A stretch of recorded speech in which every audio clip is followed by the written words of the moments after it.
नमस्कार। देश दुनिया की बड़ी खबरों के साथ स्वागत है आपका अपने न्यूज चैनल न्यूज फैक्टर में। हम हाजिर हो चुके हैं देश दुनिया की बड़ी खबरों के साथ। आज के मुख्य समाचारों में जानेंगे भारत की वैक्सीन से जुड़ी अच्छी खबर, इसके साथ छात्रों से जुड़ी खबर निकल कर आ रही है। नहीं टलेंगे फाइनल ईयर के एग्जाम, एसबीआई ने जारी किए एटीएम से पैसे निकालने के नए नियम। खाता धारकों को बड़ा झटका, कोरोना टेस्ट के बदले नियम, अब ऑन डिमांड हो सकेगा टेस्ट। बड़ी खबरों में बताएंगे कब तक मिलेगी आपको कोरोना वैक्सीन, तो चलिए जानते हैं खबरों को विस्तार से। आज से शुरू होगा स्वदेशी वैक्सीन के परीक्षण का तीसरा चरण। देश में कोरोना की 3 वैक्सीन पर काम हो रहा है, इसके अलग अलग चरणों में है।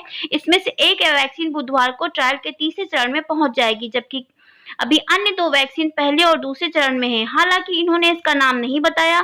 उन्होंने कहा कि हम सही दिशा में आगे बढ़ रहे हैं, वैक्सीन की सप्लाई चेन भी शुरू होगी। हालांकि यह नहीं बताया गया कि वैक्सीन कब तक बनकर तैयार होगी। वैक्सीन को सफलता के लेकर भी कोई निश्चिंता दावा नहीं किया गया है। सितंबर में होंगे फाइनल ईयर एग्जाम, स्टूडेंट घर बैठकर हल कर सकेंगे प्रश्न पत्र। कॉलेजों में यूजी के फाइनल ईयर और पीजी के चौथे सेमेस्टर की परीक्षा ओपन बुक पद्धति से सितंबर महीने में होगी। स्टूडेंट घर बैठकर प्रश्न पत्र हल कर सकेंगे और कलेक्शन सेंटर पर जमा करेंगे। जल्दी इसका टाइम टेबल जारी होगा। फर्स्ट और सेकेंड ईयर के रिजल्ट तैयार करने के लिए अंक प्रणाली तैयार कर ली है। उच्च शिक्षा विभाग परीक्षा के निर्देश जारी करेगा। एटीएम से निकासी फेल तो जीएसटी के साथ भरना होगा जुर्माना। एसबीआई ने अपने एटीएम से निकासी नियमों में बदलाव किए हैं। नए नियमों के तहत खाते में ज्यादा राशि नहीं होने पर अगर एटीएम से निकासी फेल हो जाती है तो एसबीआई ग्राहकों को 20 रुपए जुर्माने के साथ जीएसटी का भुगतान करना होगा। सितंबर तक बाजार में आ जाएगी कोरोना की वैक्सीन।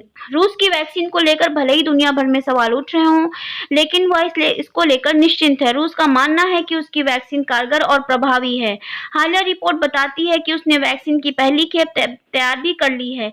न्यूज एजेंसी रॉयटर्स के मुताबिक रूस इस महीने के अंत तक बड़े पैमाने पर वैक्सीन का उत्पादन शुरू कर देगा और सितंबर तक यह आम लोगों तक मिलनी भी शुरू हो जाएगी।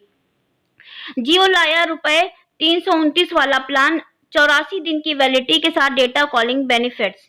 ₹329 वाले इस प्रीपेड प्लान में यूजर को 84 दिनों की वैलिडिटी के साथ कुल बिना किसी डेली लिमिट के 6 GB डेटा मिलता है, यानी एक दिन में कितना भी डेटा इस्तेमाल कर सकते हैं। इस प्लान में जियो से जियो नेटवर्क पर अनलिमिटेड कॉलिंग और अन्य नेटवर्क के लिए 3000 नॉन जियो मिनट्स मिलते हैं। इसके अलावा इस प्लान में 1000 SMS और जियो ऐप्स के सब्सक्रिप्शन मुफ्त में मिलते हैं।